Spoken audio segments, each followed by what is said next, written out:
Nate, welcome back. Great to see you, man. All right. It's been a quick few months since August of last year. Yeah. And lots going on. I know you've been traveling the world and doing a lot of crazy things. The Playboy gentleman that you are. Oh man, I don't know about that. Yeah. So let's just dive right into it, man. Pick it right back up from where we left off. So you were getting ready. You were about 10 days out from a trip, the Eurostep trip. Yeah. Just bouncing all over Europe. Yeah, I had a Eurostep. There you go. Yeah. Travel, whatever you want to call it. They give you like 4 steps now in the league. Yeah. So the Euro step. So you started off. James Harden. Yeah. Yeah. The beard. We get to represent the beards again. So Dublin, I think, was one of your spots you went to. Just talk me through your trip to Dublin, and then we'll go through the rest of your trip. Dublin was actually pretty nice. We actually stayed in like a castle.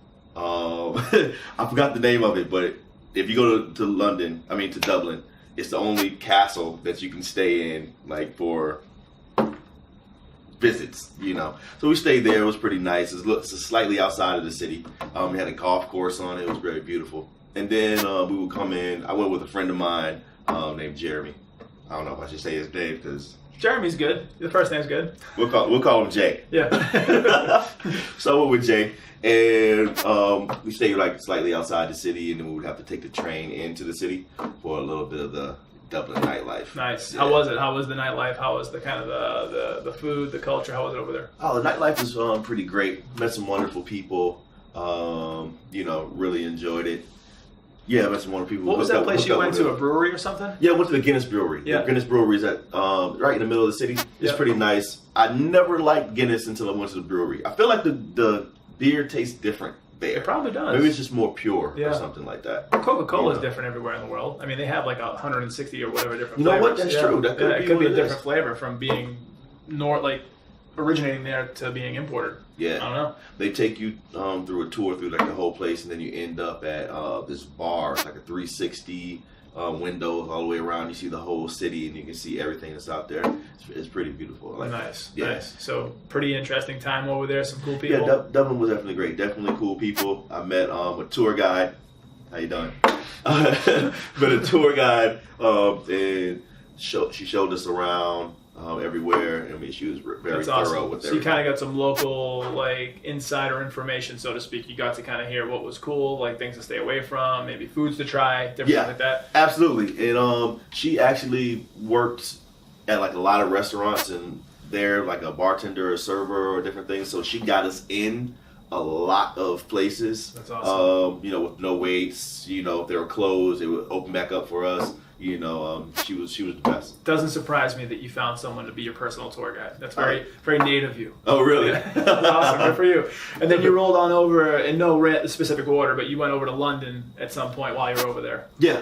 London was definitely my type of vibe. Nice. Because I'm a city boy at heart. So, you got the city, but then you have all the culture and stuff, and like the different landmarks, and the people were great.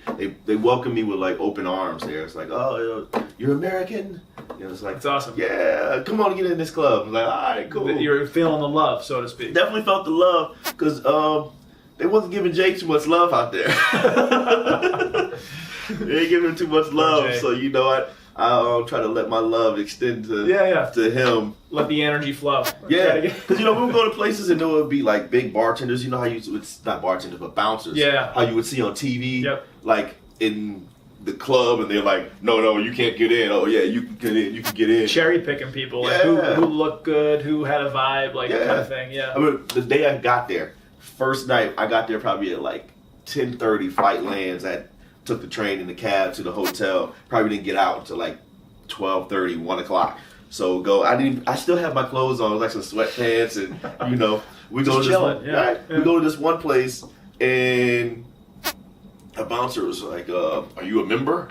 And I'm like, "Nah." Yeah. And he looks at me, then he looks at Jay, then he looks at me, then he looks at Jay, then he looks at me again. He's like, "Nah." Wow. I was like, "Really?" Wow. So then the owner comes out, and she's like, "Are you American?" And I was like, "Yeah." She's like, "Come on in, you can get right in." Wow. Like, yeah, the bouncer. They love Americans over there. Bouncer was like, he's with him. Yeah.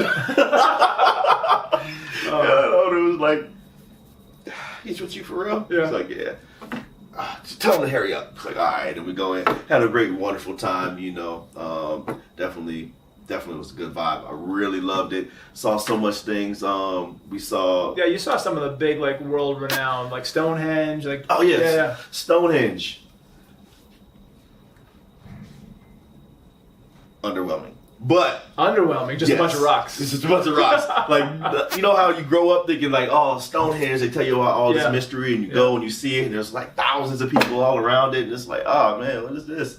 It's rocks. Like, what's going on? Wasn't there some sort of, mythology or some sort of background on how they were using different techniques to get these huge stones into place? And like, there's a lot of mystery behind it. Yeah. And there's like, some people think it's like magnetic, and some people think there's different kind of like ancient Egyptian moving techniques to try to get these things into place. Like, aliens. Yeah, alien technology, right?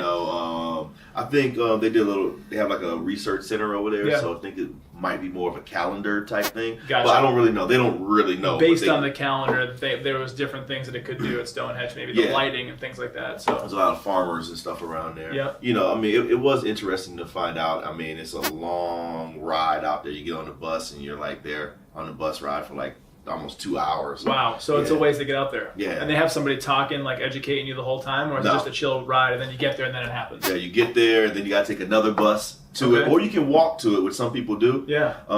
Then you see it and then you come back. Did you do bus or walk? Definitely bus. You bus?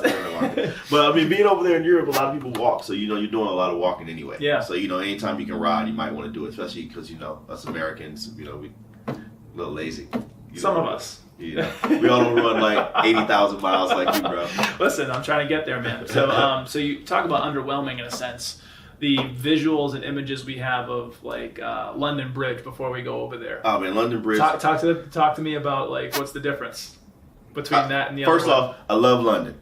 London is great, but London Bridge looks like shit. Like dead serious. Doesn't even look like this. Probably looks better than London Bridge. The bridge that you in your mind that you think of when you think London Bridge is Tower Bridge. Tower Bridge, which is a different bridge altogether. Exactly, which they're across from each other. London Bridge is like across the water over here. Tower Bridge is over here. So when I'm on like the tour bus and they're like, all right guys, this is London Bridge, I'm looking over, they're like, oh man, it's awesome. It's like, no, we're on London Bridge right now. I'm just like, what? It's like, so underwhelming compared to what Tower Bridge looks like. It's so picturesque in the photos and definitely underwhelming. Actually, they said the original London Bridge they moved to Phoenix. Really? Or somewhere in Arizona. Museum or something? No, in Arizona. Or is it in use today? Like, are they actually using the bridge? In use today in Arizona, and you wouldn't even know that you're crossing it because it's just a regular old bridge. That's incredible. Yeah, but Tower Bridge is definitely awesome. It's the bridge with all the steeples and all that. Yeah, it's definitely awesome. The one that you see in postcards. Yeah. And they're lying saying that it's the London Bridge. Well, I think they're taking the picture of Tower Bridge and London Bridge is in the background. So really somewhere. Just kind of like, it's like the visualization is different. Like, yeah, absolutely. Drastically different. You should try to pull this up after this. I will. I'll check it out. Yeah, so you rolled over to Amsterdam.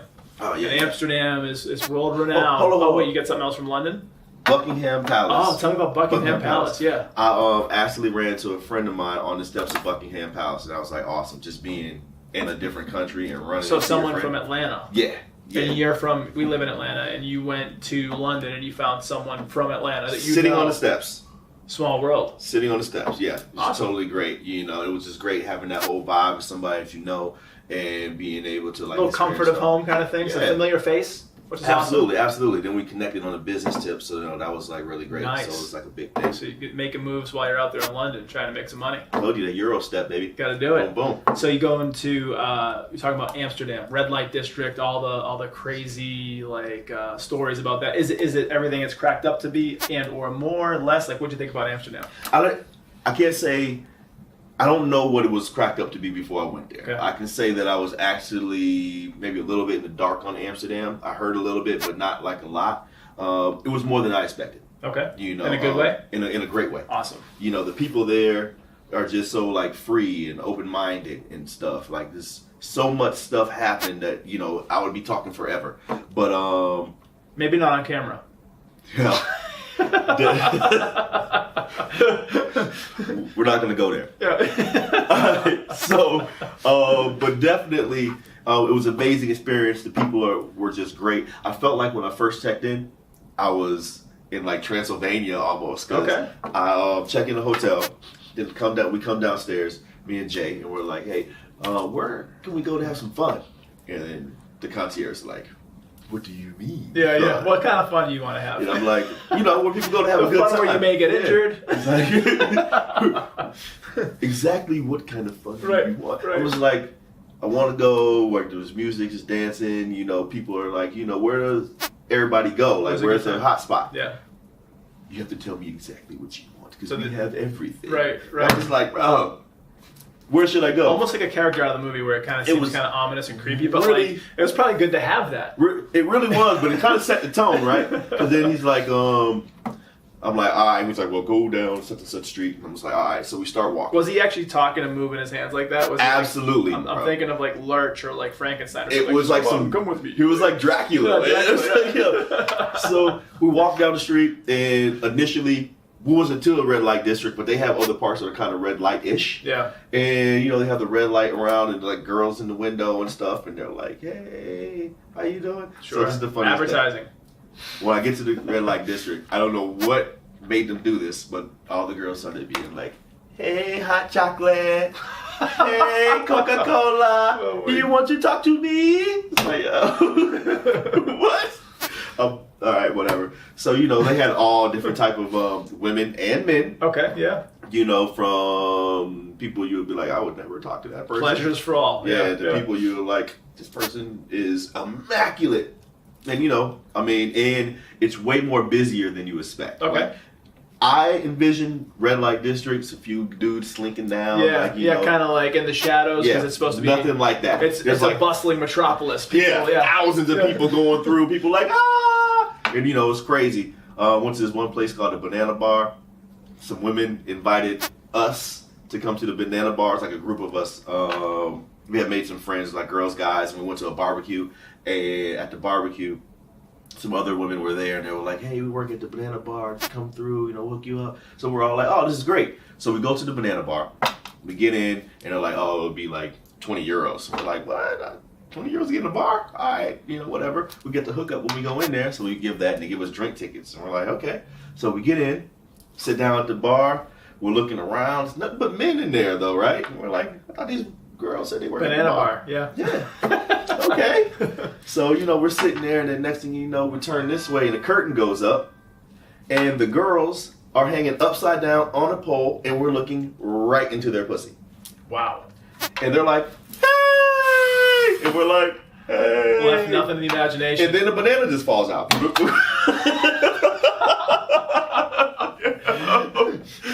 It was very weird, then they like slid down. That was one of their tricks. I guess that was so. one of the, you were there for the show, and that was one of the shows. That was the banana, and they was on a bar, I guess. Okay. Hey, it was interesting. So, you don't get to see that. No, definitely not. Never. What also interesting is I met some people, and there was this woman from Egypt. Okay.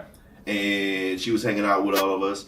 And then she's like, all right, I got to go. I'm going to the movies with my sister. And I'm like, oh, what movie are you going to? And she was like, The Spy That Dumped Me. Okay. And I was like, oh, that's crazy because I worked on The Spy That Dumped Me. I was an assistant director on the Atlanta portion of The Spy That Dumped Me. Small wow, world. that's crazy. Yeah. Yeah, and it was just like, it was freaky how. Easy conversation. Yeah, I'm from the United States.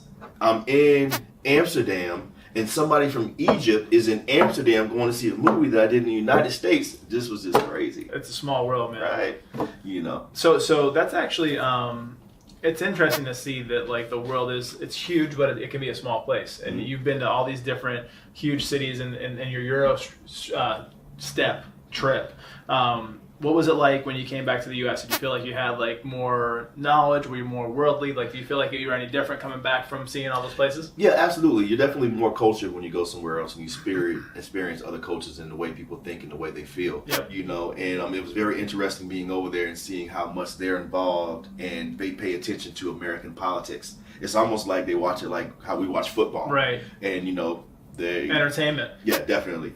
And, it's amazing sitting there and being with Americans and talking to people in different countries that know more about the political climate than the people living in the country. Isn't that incredible? Yeah, it was like amazing, just that whole vibe right there. And then coming back, it makes you. It opens your mind to more things, you know? Like, you can relate to more people. You can talk to more people. You're more understanding. Yeah. You have a little bit, slightly more patience because maybe you've seen some things and it makes sense. Sometimes you got less patience because you're just like... Put up with the BS. Yeah, this is BS, you know? Yep. Like, you got all these experiences over here. You don't want to think small anymore, you know? That's huge. And, you know, I mean, it's kind of what it is. It's weird when you're dealing with people, especially, and people experience this a lot. They don't know exactly what's going on. When you grow up with certain people. Yep. And could be closed-minded. Right. Yeah. You've experienced all these things and they haven't, so they still think about the same old stuff. Right. And you don't, in a sense, you don't want to leave people behind, but sometimes you're just kind of forced to. You outgrow them, or maybe the conversations change, and it's not easy to kind of connect with people at that level anymore because you've been here, you've seen things, you've tried things, and you have an enlightenment or a knowledge that you didn't have before. Yeah. And going back to those old haunts, if you will, or those old circles of friends, they could be beating the same drum, and it gets old after a while. Or you try to bring them along with you, but it's a weird shift. It is a weird shift. I mean, sometimes you got to compartmentalize. You know, like when you're dealing with this people or this particular person, that you know, the conversation might go this far. Yep. You know, you might talk about other things, but sometimes they just can't relate until they experience it. Yep. So, you know, sometimes you might just try to take them to experience this type of thing. That's a good way to keep them around. Yeah, for sure. So you get back to the States shortly after. You head on down to Miami. And you had some interesting stuff going on down there. I know you stayed across the street from the guy that owned Blockbuster at one point. Or, Yeah. It was just weird because, you know, who's thought about Blockbuster in like a long time? Nobody. And, you know, it's like, that's the guy's house. And I'm looking at it. And it reminded me of a Blockbuster. It looked a little dated. But it was like huge. And it was like nice. It was right on the water. Yeah. It was huge. It was nice. It was right on the water. I feel bad to say it looked a little dated. Yeah, it's okay. It's okay. Listen. I bet you the folks at Blockbuster are kicking themselves in the ass right now because of Netflix. Because they had a crack at Netflix for like relatively not a lot of money. Right. And then all of a sudden they didn't see the future, which is hard to do, right? But like they didn't bet on their strengths, and they decided to stay, you know, romantic about Blockbuster. And then all of a sudden now they're gone, and Netflix is crushing, and streaming is the future. I realize this: if you can capitalize off of other people's laziness, then you make money. Like, that's what it is. Like, everything just capitalizes on a little bit of somebody not having to do something. That, and then also if you can give people back time in their life. If you can give people back time, like you don't have to go down to the store, you don't have to walk around, and that may have been novel, but if you can just sit on your butt, which most people want to do, right? Laziness. Yeah, and then now you just go right to your stuff. I mean, it's incredible what you can do. Uber does it too. Uber gives you time in your life. All these huge companies. If you look at everything, is cutting down on you doing something. So, you know, Blockbuster didn't buy them, but they're cutting down on you actually going to the store and buying a videotape. Uber cuts down on you going to your car and then parking it and all that type of stuff. You know, just basically everything is kind of like that. Netflix, same thing. If you can help someone's cater to their laziness or their need for more time, there's a market there for sure. Right. So Miami. So you went down to Miami. You know, hung out down there. Yeah, basic Miami trip. You know, you go, you drink, you party. Yeah. You know, it's Christmas, so you know it's like, oh, this is great. How's Christmas in Miami? So is there a lot of travel, like people that are traveling, or is it kind of quiet? No. Yeah. Yeah, I'm a little bit more subdued than normal. Okay. You know, I think I kind of felt like the biggest party was us. Yeah. You know, we had a great time dancing at the Cleveland and everything. You know, had a great time. Yeah, really. Shout out to Dre. What up? Oh, there you go. Nice little shout out there. So you're all around. You're traveling across the country and out of the United States, but you also do have a home base here because you do work in the Atlanta and greater Atlanta area in the Hollywood industry. And so I just want to touch on, you know, you've been kind of busy and doing some different stuff. You've worked on How High 2 and some commercials with Budweiser and some other stuff. Like, how's the Hollywood vibe in Atlanta, and like what's going on in terms of the progression of Hollywood, and is it here to stay? And then also, what does the future look like for Hollywood in Atlanta? Hollywood, the movie industry, all that will definitely be here to stay as long as you have the tax incentives. Yep. You know, if the tax incentives go away, then of course it's going to drive. They're going to follow the money, or the saving of money. Of course. I mean, that's what everybody does, you know. That's the biggest draw here. The second biggest draw is the fact that Georgia, Atlanta, Savannah, Macon, whatever, can look like anywhere. You can make it look like anything. I filmed landscape-wise, so like city, rural, film shows that made it look like L.A., Rio. We made it look like Canada, New York, Miami. Bad Boys is just filming down here, and the majority of it was taking place here, but it's going to say that it's in Miami. Right. You know, it's just kind of how it goes. Black Panther was filmed here. Yeah. Avengers, a lot of Avengers stuff. Was filmed here. Like, that's just kind of how it goes. Speaking of Avengers, the last 3 Fast and Furious was filmed here. Do you have your tickets yet for Endgame? Are you going to go see it? I actually get movies for free. Oh, must be nice. Hollywood Insider? Is that what that is? This thing right here. Movie Pass? It's not even on there. I might have lost it. Is it the Movie Pass? No, it isn't. But it's not here. I might have. Don't lose it. Don't go home and find it, man. What is it? Was it some sort of like membership? It's my DGA card. Okay. Directors Guild of America. Yeah. It lets you get into a lot of places. So you just flash it like you're flashing a badge. They just let you walk in, or you have to give them a call? One. My other one's probably sitting on my counter. I just used it yesterday to go see Shazam. Oh, nice. How was Shazam? It was all right. Yeah. You know, I would say it's more of a kid movie, family movie. Yeah. It seems that way. Yeah, it's more of a family movie. I was a little. I wasn't like super pumped to check. Like if it comes out. Really? I thought that would be like your thing. No. Really? No, I wasn't super pumped. Definitely waiting for Endgame. I already got the tickets. I'm pretty sure you do. Yeah. I got them as soon as they went on sale. Where are you going to see that? So probably about 20 minutes east of here. Okay. Yeah. So close to the Atlanta area, but like nothing crazy. Just a little movie theater that was showing it. Just enough time to get out there, watch the movie, and then go pick up the kids. So quick, go without the kids. Yeah. 100%. You can't take the kids. You can't take the kids that are a 4.5 and a 2.5-year-old to a 3-hour movie with an intermission. Oh man, is there an intermission? There's an intermission. It's so long. There's a 3-hour movie, and they're going to do a little bit, maybe a 20-minute, 30-minute intermission. I don't know how long it's going to be in between the movie. I didn't even know they would do that. Yeah. But how do you think they're going to bring everybody back? There's a couple different theories. What is your theory? Well, there are going to be some people that travel in and through the quantum realm. And they're going to figure out through whoever's advice, Tony or Ant-Man, or whoever else helps them, how they can alter their reality. And I don't know what that's going to mean for the going forward of it, but it's some sort of time travel. There's some sort of time travel. And they're going to either change the course of events, and I think it's going to all tie back to what Doctor Strange said. He's like, there's like a 1 in a 14 million chance, and this is the one we had to go. And he even prefaced it, like, we're in the end game now. And I think it all relies on Tony surviving, because it started with Tony, so they're going to end the MCU's phase as it is now after 10 years with something pivotal with Tony Stark. So at the end of the day, it's going to be time travel, quantum realm. Tony Stark's going to have a pivotal moment, and we're gonna see some big fireworks throughout the movie, and some people are going to be gone. So for good. So do you really want to know what happens? Tell me. Hold on. Yeah. Make a call. Yeah. I love it, man. Let me know. No, Hit me on the flip side. I'm not gonna ruin it for you. But yeah, I think it's gonna be an epic movie. Yeah, it's gonna be amazing. I think just culmination of 10 years. We've seen, myself. I've seen all the movies since it started, and it's been a part of people's lives. Did you watch the Hulk movie too? I've seen the Hulk movie, with Edward Norton before it started the whole the real MCU. Did you see the 2 Hulk movies? Which one? The 2 before that? I did. Oh, okay. Yeah. You are a real fan. Yeah, man. I've seen them all. So yeah, man. So I think that's what's going to happen. But as far as, the industry, Hollywood, there's been a lot of things in the news over the last few months, controversial, hashtag #MeToo, all that. You gotta look at it like this, especially with Georgia, most of Hollywood's very liberal. Yeah. They are the people that was in school that were eccentric. Sure. Or the ones that are a little different, because creative people tend to be like that. Yeah. So, very liberal. Very outward expression of how they feel inside. Right. Yeah. So, as far as in Georgia, the government here is pretty conservative. Sure. So, there is that. They don't like a lot of things that go on here. So, they're always threatening to, we're going to leave. They're not going to leave unless they don't make the money. That tax incentive goes, they're gone. Yeah. As long as that tax incentive there, they'll say whatever. They might not like it. Some things might not go here for a little bit, but it'll still put up with some stuff because the buck. Right. Yeah.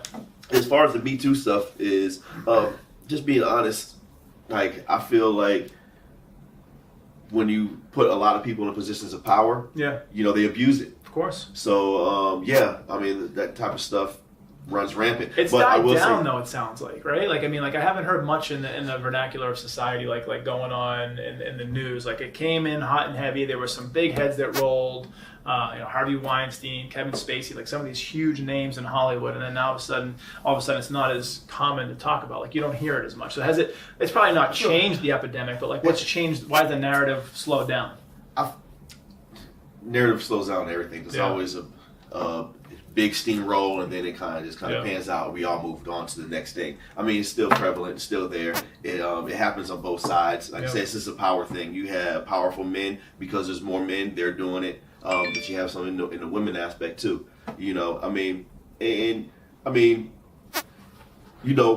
As I look at that whole situation, there's a lot of opportunity for, I don't know how to really word it. For growth, for learning. I mean, there is a lot of opportunity for growth and for learning. Yeah. And people need to take that and respect everybody. And implement it in their daily lives too. Right. Absolutely. Like I think they have, Biden right now? They're saying like he's like being creepy because he's putting his hands on people. He's very touchy. Yeah, and like gets really close to him, which can be an awkward situation. It can be. And some people don't really understand it. Yeah. Or some people might even thrive off of it. It's a generational thing too. I mean, I'm very usually talk a lot with my hands, and I'm very like kind and like talk with people, and like a lot of times you just kind of embrace people, and it's weird because what's something that you've grown up with may be offensive to somebody else. You have to be very cautious of that, especially in a business setting. Right? Yeah. Like you're not at someone's birthday party, and you got to mind your P's and Q's there. But like at a business setting, whether it's Hollywood or corporate America or wherever, you got to be careful. I think you definitely need to be careful, kind of like wherever you're at, because if you don't know somebody, they might not be cool with the things that you do. Yep. So it's about tact. Like your family might do things one way and your friends might do things one way,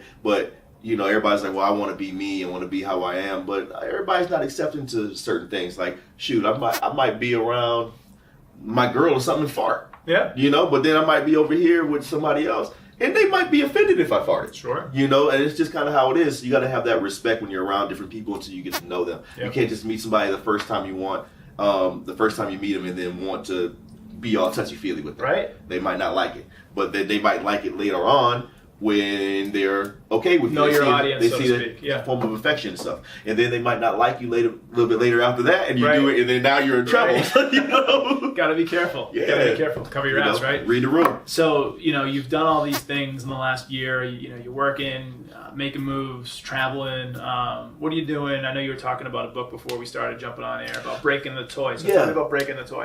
It's a book called Breaking the Toy. It's a very interesting book. A friend of mine and the author of the book, they're like pushing it, trying to see if they can bring in some type of animation. There is actually a trailer on YouTube, Breaking the Toy. You might want to check that out. Where were they going to bring it? It was TBS, like Adult Swim. Yeah, Adult Swim. But then again, not just necessarily Adult Swim. Just you want to market it around and see who is the best fit. Yeah. And then that's who you go with. But yeah, it's basically about our consciousness. How we might start off in this life and then we die and we go on somewhere else. Well, the somewhere else in this book is a waiting room where everybody else's consciousness is watching on TV screens everybody's life, and you can change the different channels to see who you want to live in. I mean, to see who's living and what's going on with them. Yeah. And then you take points and set up an avatar. Like you can put your points of beauty, put your points of intelligence. So you assign the points for wherever bucket you want to have them. Just like you can stack them up. You can put all your points in beauty and have none in intelligence, and then you go and get in these avatars and live another life. And but while you're in there, you said that you didn't. Yeah, you don't remember anything, yeah. So you're living life over again. So somebody that's like a supermodel who's not that ditzy, like that person who is ditzy, put all their points in beauty and none in intelligence, and they're living that life right now. And then after you die, you remember everything, and then you might put your points in different categories. So you have almost a perpetual shot at reliving these lives. It sounds like pretty much, but you never fully remember exactly what's going on. Yep. However, let's say you played the game 5 times as a big burly man. Yeah. And then the next time you put everything in Avatar, because you can't necessarily choose your sex. You go in and you're a woman. So you're living life as a woman. Yeah. But inside you're a man. Yep. So you might be gay. Yep. You know, it's just. I wonder if you get further, because I know you're kind of just cracking into the book right now. I wonder if it gets into a point where someone identifies that they do remember, like they do remember their consciousness, and the whole simulation kind of thing comes together. And that is the purpose of the book. Yeah, it freaks them out. The main character, he's done it like 6 times. So this time he puts all his points into awareness. So he knows the game, like he's gaming the system, so to speak. He's done it. He's breaking into it. Yeah, you know, like King Solomon. He wants wisdom. So he gets in there and he's looking for somebody he fell in love with, but he's in a woman's body. Oh, I gotcha. But he knows everything that's going on. Yeah. And your conscience, your conscience that, you know, the voice inside you is telling you to do stuff is really people watching the game. How about that? So you don't really know what's going on because you don't know what it is, but he knows that it's people watching the game. That's his friend telling him, hey, do this. Hey, don't do this. But everybody else thinks it's their conscience. So you're like, don't pick up. So he knows what it really is, and other people just hear the voice. They think they're good or bad. Yeah. Yeah, it's pretty interesting. Nice. So what else are you doing outside of that? Is there anything coming up for you in the next couple of months that you're looking towards? I know you were talking about, I don't know if you can, maybe breaking news here, but you're looking to interview with a certain company to get on a new job. Can we talk about that yet? Or is that kind of, is that hush-hush? Well, I'm interviewing for a new job. Yeah. You know, we'll see how it goes. Yeah. I want to put it out there, because if I don't get it, one of the biggest networks in the world. Yeah. But we want to put it out into the universe that you are going to get it. You're going to land this role, and this is going to be something you're going to crush. So I do believe that. Yeah. But what would you be doing in this role with this gigantic network? Definitely, I would be an assistant director.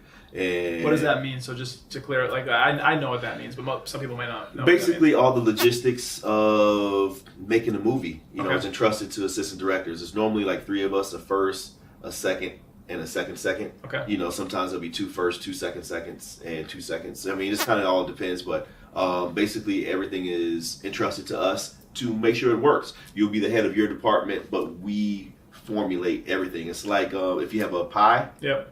And you'll have camera department is a slice, grip department is a slice, props department is a slice, but the assistant directors is the crust that keeps everything together. Holds it together. So you're working with talent, you're working with production, you're working with all the moving parts, every aspect to make a TV show or a movie. Yes. Now, when you do land this role, would you be working on a film, or would it be TV, or a combination of both?